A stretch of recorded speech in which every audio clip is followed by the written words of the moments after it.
I apologise for that. Oh. Talking to the microphone. Is she called? Thank you very much, Sharon. Conference Chair, thank you for calling me finally after hours with my hand up. Conference, let me start Labour International CLP and start. Thank you, we appreciate your support yesterday. First, let me start by asking Conference what sort of referendum the Tories would hold that excluded UK citizens living and working in Europe and also Europeans living and working in the UK. Well, of course, Conference, it was the Brexit referendum. We were excluded from voting in that. We have an interest, I think, in the question of Brexit. Our members in Europe have had a very hard time over the past 2 years. The uncertainty over free movement, as many of our members work in Europe and change countries as their work changes.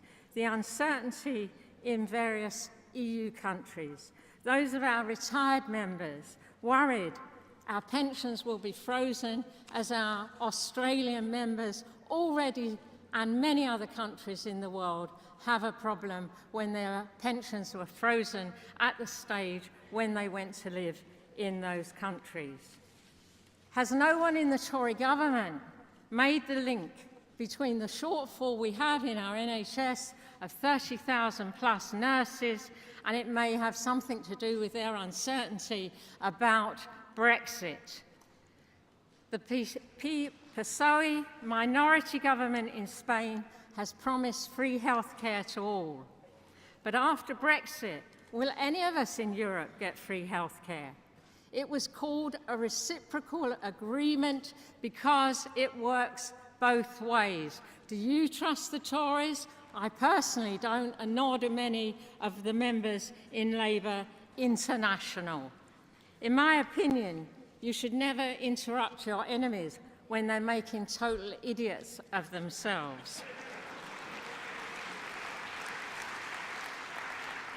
It's not the job of the Labour Party to bail out the Tories. It is our job to replace them with Jeremy and with John.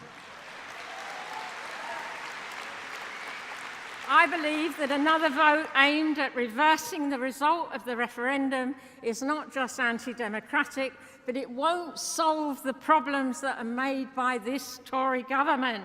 The problems of unemployment, of poverty, of homelessness. I was shocked at Brighton last year when we saw women and young men and old women and disabled people all sleeping in doorways, cuddling their dogs to keep warm. We, the Labour Party, are ahead in the polls, despite the media deluge that everyone's talked about, including the state-funded BBC. Delegate, that's your time. Thank you very much. We're the biggest party in Europe. Let's continue to go for a general election and win it with Jeremy and John, safe and secure. Thank you very much, in Delegate. Europe be safe. Thank you, comrades.